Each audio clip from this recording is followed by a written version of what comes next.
Essentially what we had to do was really stage a large battle sequence with things blowing up and people getting dismembered and people blowing up and helicopters crashing and everything. And then at the end of it, in the same place, be able to simply turn the camera around, and if you're standing and looking forward, you're seeing Vietnam in 1969, and you turn around and you're seeing essentially any large movie set with all the trailers and the tents and makeup and wardrobe and all of that. We want to feel as authentic as all these war movies, Vietnam movies, and even some World War II movies that we've kind of used as reference. And we really kind of have this fortunate opportunity to review like the best nuggets of all these movies and come up with this composite of all of our favorite moments. John Toll, our cinematographer, had this experience from having done Braveheart and Legends of the Fall and Thin Red Line, and just he's an amazing cinematographer, and that's the reason why I wanted to work with him on this movie. The challenge, I think, for John in that sequence was just matching light, because we shot it over the course of 3 weeks, and in Hawaii the light changes every 5 minutes. And we tried to do as much stuff for real as possible in terms of explosions and the action and the choppers too. We did a very minimal amount of the CG, creating CG effects in that way.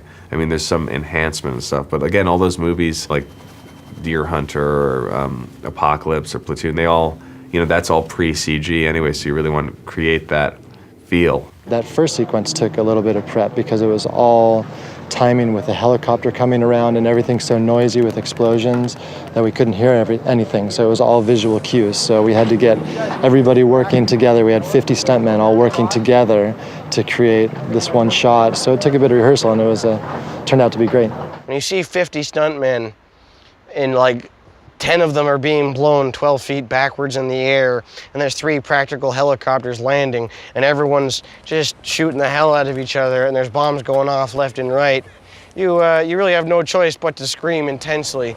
It's fun as hell, yeah.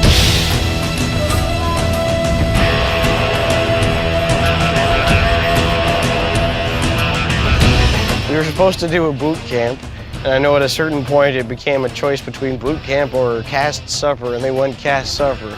I can't believe I ate the whole thing. No.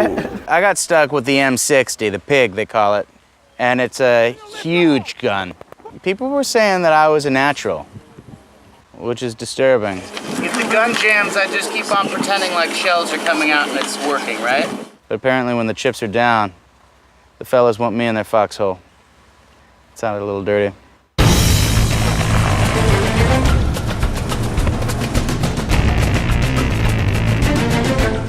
I'm not all that psyched to get up in the helicopter.